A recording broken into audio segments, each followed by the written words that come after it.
Zona del Silencio. In the deserts of northern Mexico, there's a place called the Mapimi Silent Zone. This is an incredibly particular place, and some call it Mexico's version of the Bermuda Triangle. Once you get there, according to locals' claims, compasses spin, radios go dead, and according to some witnesses, strange beings walk out of the desert. The stories really took off in 1970, when a U.S. Air Force rocket launched from Utah veered wildly off course. It was supposed to land in New Mexico, but it crashed right in the middle of the Silent Zone, carrying small containers of radioactive cobalt. The U.S. launched a massive recovery mission, and for weeks, scientists, engineers, and even rocket pioneer Wernher von Braun himself were in the desert. Some locals say that the desert itself blocks radio signals and makes compasses useless, creating a natural blackout zone. Others tell tales of mutated plants and animals, alien visitors, or tall, blonde strangers who appear from nowhere to guide lost travelers. The legends only grew stronger when people remembered that the region had been struck by several meteorites in the 20th century, including two that hit the very same ranch. Most scientists disagree with these stories, saying that compasses work normally and that the mutations are actually just the normal adaptations to the desert, like tortoises with patterned shells or cactus pads turning purple during drought. Still, it remains one of the most eerie places. Nan Madol. In the middle of the Pacific Ocean, on the island of Pohnpei in Micronesia, there is a ruined city that shouldn't have existed in its time and place. This is Nan Madol, often called the Venice of the Pacific, and it's an archaeological site unlike anything else. 92 man-made islands on a coral reef, joined by canals and surrounded by big basalt walls. Construction began around the 8th or 9th century, but the most famous buildings, made of huge basalt columns stacked like giant logs, were built between 1180 and 1200 AD. Some stones weigh several tons and were taken from quarries on the other side of the island. Somehow, without wheels, iron tools, or animals to pull loads, the builders transported these blocks across rough land and open water. No one is completely sure how they managed it. According to Pohnpeian tradition, Nan Madol was founded by twin sorcerers named Olasipa and Olasopa, who came from a mythical land in the west. They were said to have used magic to build the city, levitating the giant stones with the help of a flying dragon. One of its most impressive parts is Nan Dawas, the royal mortuary islet. Its stone walls rise more than 23 feet, enclosing a tomb where rulers were laid to rest. Roopkund Lake. High in the Himalayas, more than 16,400 feet above sea level, you can find Roopkund Lake, better known as Skeleton Lake. At first glance, it looks like a normal small and frozen pool, but when the ice melts, its secret is revealed. Hundreds of human skeletons scattered around its shores and even lying at the bottom of the lake. The mystery began in 1942 when a forest ranger stumbled across the bones. British officials at the time worried they might belong to Japanese soldiers sneaking through India during World War II, but tests soon proved the remains were far older. For decades, different theories tried to explain them. The most famous legend tells of a 9th century king, his pregnant queen, and their followers who were caught in a sudden, violent hailstorm while on pilgrimage. Many of the skulls do bear round fractures, as if struck by heavy blows from above. However, recent science has revealed an even stranger truth. DNA and radiocarbon studies showed that the skeletons don't all come from the same group. Instead, they belong to at least 3 separate populations who died at different times. One group dates to around 800 CE and shows typical South Asian ancestry. Another group, from the early 1800s, includes people with Greek and Cretan ancestry, as well as one individual linked to Southeast Asia. How foreigners from so far away ended up at a remote Himalayan lake remains a mystery. Alongside the skeletons, archaeologists have found artifacts such as slippers, rings, wooden objects, and iron spearheads. Some of the remains still had flesh attached when they were first uncovered. Altogether, it's thought that more than 300 people rest here. The place is incredibly remote, so there's basically nothing but nature around, but I bet today's sponsor, Surfshark, might even have a server out here. That's because they're a VPN with over 4,500 servers in more than 140 countries, so you can connect wherever you'd like. It's super useful for your online security and privacy too,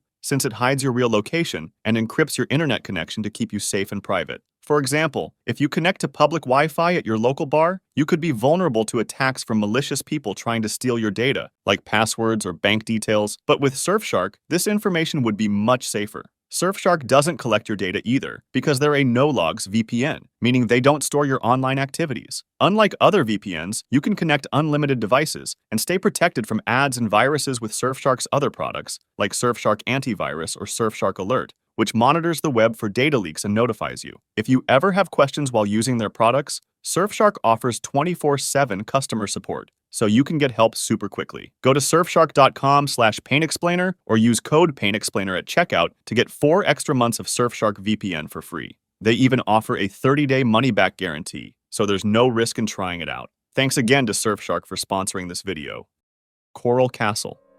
In southern Florida, there's one of the most unusual monuments in the United States, Coral Castle. What makes it extraordinary is that a single man, Edward Leedskalnin, an immigrant from Latvia, spent nearly 30 years building it entirely by himself. Leedskalnin began his work in the 1920s after his fiancée, a 16-year-old girl he called his Sweet 16, broke off their engagement just before the wedding. Heartbroken, he left Latvia, moved to Florida, and began carving huge stones into walls, towers, and even furniture. Over the decades, he shaped about 1,100 tons of limestone into creations like a 2-story castle tower, rocking chairs, crescent-shaped benches, a sundial, a telescope, a throne, and even a heart-shaped table. Some stones weigh 15 tons, while the largest is around 30 tons, yet Leedskalnin managed to quarry, move, and position them with incredible precision without mortar, without modern machinery, and with almost no help. The most famous feature was a revolving 9-ton gate, balanced so perfectly on a shaft and bearing that a child could push it open with one finger. When it broke in the 1980s, it took a crane and a full crew of workers to repair it. Because Leedskalnin worked mostly in secret, legends quickly spread about how he achieved such feats. Some claimed he had discovered some unknown magnetic forces, or even supernatural powers, comparing him to the builders of the Great Pyramid. Some people who caught glimpses of his work said he used pulleys, levers, and clever engineering instead. He lived in Coral Castle until his death in 1951.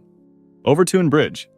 In the Scottish countryside, there's an infamous bridge known for something pretty dark. This is Overtoun Bridge, built in 1895, and it seems like an ordinary Victorian bridge, yet for decades it has carried an eerie nickname, the Dog Suicide Bridge. Since the 1950s, locals have reported that hundreds of dogs, some estimates say more than 300, have mysteriously jumped from the bridge into the 50-foot drop below. At least 50 of them didn't survive. What makes it so unsettling is that the dogs often seem calm just moments before suddenly running and leaping over the edge, as if there was something that caught their attention. One popular explanation of why this happens involves scent. Studies show dogs are strongly drawn to mink urine, and under the bridge, traces of mink, squirrels, and mice have been found. Combined with the bridge's thick vegetation and sloping sides, this could make dogs believe they're leaping onto solid ground when they're not. However, not everyone accepts this answer. Some locals claim there are no mink in the area, while others suspect something much stranger. Overtoun has long been linked to the supernatural. Some residents and even the owners of Overtoun House say the land has a strong spiritual energy that animals can sense. This belief took a grim turn in 1994 when a man suffering from paranoid schizophrenia threw his infant son from the bridge, claiming the child was the devil. The Japanese Atlantis.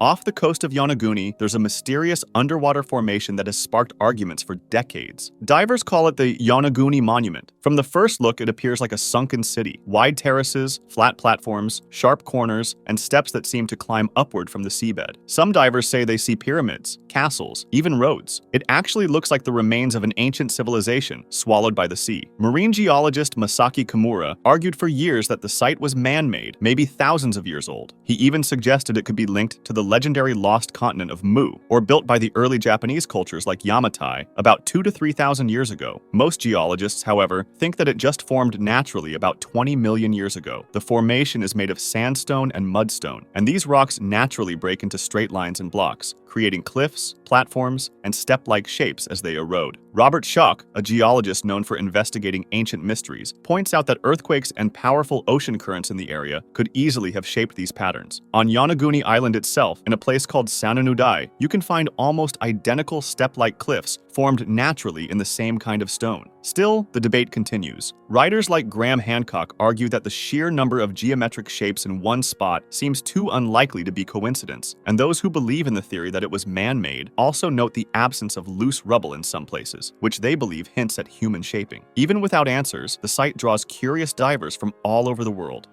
Island of the Dolls. In the canals of Xochimilco, just south of Mexico City, there is an island unlike anywhere else. Hanging from the trees, you can see dolls, hundreds of them. Some are missing arms, legs, or their heads. The story begins with Don Julian Santana Barrera, a man who lived alone on this small island in the mid-1900s. Local legend says that one day, he discovered the body of a young girl who had drowned in the canal. Soon after, he spotted a doll floating in the water. Believing it belonged to her, he hung the doll from a tree as a kind of memorial, and also as protection against evil spirits. But one doll was not enough. Don Julian began collecting more. He started trading for them and collecting them, and hung them all around the island. Some people say he was trying to calm the spirit of the drowned girl, while others claim he was schizophrenic. Over the years, Don Julian's devotion became almost obsessive, and in an eerie twist, in 2001, he was found dead face down in the same canal where the girl was said to have drowned. After his death, his family opened the island to visitors, and it quickly became famous as a site of dark tourism. People who go there today often describe unsettling experiences, fueling the urban legends. Dolls that appear to move their heads or arms, eyes that seem to blink on their own, whispers drifting through the trees. Some visitors even leave offerings hoping for protection or blessings from the dolls. Don Julian's very first doll is still there, along with his favorite Agustina, which many call the doll of protection. Bloodfalls. In the middle of Antarctica, there's something shocking. A waterfall the color of blood pouring down the side of a glacier. At first, it looks like the glacier itself is bleeding, but the truth is even more interesting. The water spilling out of the glacier doesn't come from melting ice. It comes from a hidden pool deep beneath the glacier. And it's not normal water. It's called brine, which means it is so salty that it doesn't freeze, even in Antarctica's brutal cold. Scientists think this salty water has been trapped for millions of years, but why does it look red? The reason is that the brine is full of iron, so when the water finally makes its way to the surface and touches the air, the iron reacts with oxygen. It rusts, just like metal does, and this rusty color turns the ice into a dark red flow. But this place is even more interesting, because inside this trapped salty water lives a whole community of microscopic organisms that have been cut off from the outside world for almost 2 million years. They survive in complete darkness, in freezing temperatures, and with very little oxygen, which is why instead of air, they use chemicals like sulfate and iron to stay alive. Scientists had never seen life working this way until they studied bloodfalls. This discovery made scientists think about the possibility of life outside of Earth, because if microbes can live in a place like this, sealed under ice for millions of years with little to no oxygen, then maybe life could also survive in hidden oceans on other places, such as under the frozen surface of Mars or Europa, one of Jupiter's moons. Kawah Ijen. You probably think of volcanoes as having red lava and flames, but that's not what it looks like in Kawah Ijen in Indonesia. That's because this place has one of the strangest natural sights on Earth. The fire is blue. That's because the blue fire isn't actually lava. It's burning sulfur gases that escape through cracks in the ground at temperatures of up to 1,112 degrees Fahrenheit. When these gases catch fire, they burn with a ghostly blue flame that can shoot up 16.4 feet high. Then, if the gas cools down into liquid, it keeps burning while flowing down the rocks, looking like rivers of blue fire. However, this isn't the only interesting aspect of Kawah Ijen. At its center, there's a crater lake about half a mile wide that looks like glowing turquoise in daylight. It's pretty beautiful, but it hides something dangerous. It's the most acidic lake on Earth. Its pH can drop below 0.3, which makes it far stronger than battery acid. That's once again because of the sulfur, since the water is loaded with sulfuric acid. Unfortunately, this acid lake drains into the Banyupahit River, sending toxic, metal-rich water downstream and harming ecosystems far away from the volcano. Ijen is also home to one of the toughest mining operations in the world. At the crater's edge, volcanic gases are channeled through ceramic pipes. Here, it becomes molten sulfur, and when it cools down into bright yellow chunks, miners smash apart the hardened sulfur, load it into baskets that can weigh up to 198 pounds, and then carry it up 984 feet out of the crater. From there, they walk another 1.86 miles down the mountain to get paid. Many miners do this exhausting trip twice a day, breathing in toxic fumes with almost no protective gear, which is why many suffer serious lung problems. The pay is about $13 a day, which is seen as fairly good in the region. Lake Natron. In Tanzania, there's a shallow salt lake that, incredibly enough, calcifies animals, making them into statues. It's called Lake Natron, and it's in an incredibly hot area, with air temperatures often rising above 104 degrees Fahrenheit. The land around the lake is made of volcanic rock that's rich in sodium, but poor in calcium and magnesium. This special chemistry makes the water extremely corrosive, sometimes reaching a pH higher than 12. That's so alkaline that it can actually calcify animals that die in it, covering their bodies in a hard statue-like shell. The lake also looks just as strange as it behaves. As the water evaporates due to the high temperatures, certain microorganisms called halophiles, including red-colored cyanobacteria, bloom. Their pigments turn the deeper parts of the water dark red and the shallower areas orange. Even the salt crust around the edges can glow pink or red. Most animals cannot survive in these extreme conditions, but there's one that, strangely enough, fits perfectly: flamingos. Lake Natron is the only regular breeding site in East Africa for lesser flamingos. Around 2.5 million of them live in the region, and up to 75% of the world's lesser flamingos hatch at this one lake. When the salt levels rise and cyanobacteria grow, the lake provides more food and more space to nest. The corrosive water also protects nesting islands from predators. Movile Cave. This is not only one of the most alien places on Earth, with a whole different ecosystem from Earth, but probably one of the most disgusting too. The Movile Cave in Romania has been isolated away from the surface for about 5.5 million years ago, which caused the air to become heavy and dangerous. There's much less oxygen than we normally breathe, and instead, the air is full of gases like carbon dioxide, methane, and hydrogen sulfide, which smells like rotten eggs. The cave walls drip with slimy layers of bacteria, and in the darkness, pale and unusual animals crawl and swim. On the surface, most life is powered by photosynthesis, where plants use sunlight to create food. But since in Movile Cave there's no sunlight, the food chain begins with bacteria that get their energy from the gases in the air. These bacteria grow into thick mats on the cave walls and the surfaces of the water. Other creatures feed on these mats, and from there, the whole ecosystem is built. Scientists have found 57 animal species here, and more than half of them live only in this cave and nowhere else on Earth. Many of them are blind, since eyes are useless in a place with no light. Instead, they have developed amazing senses of touch and smell to find their way and to hunt. The top predator in the cave is a large centipede called Cryptops speleorex, which means king of the cave. The water hosts the only water scorpion in the world that has adapted to cave life. Catatumbo Lightning.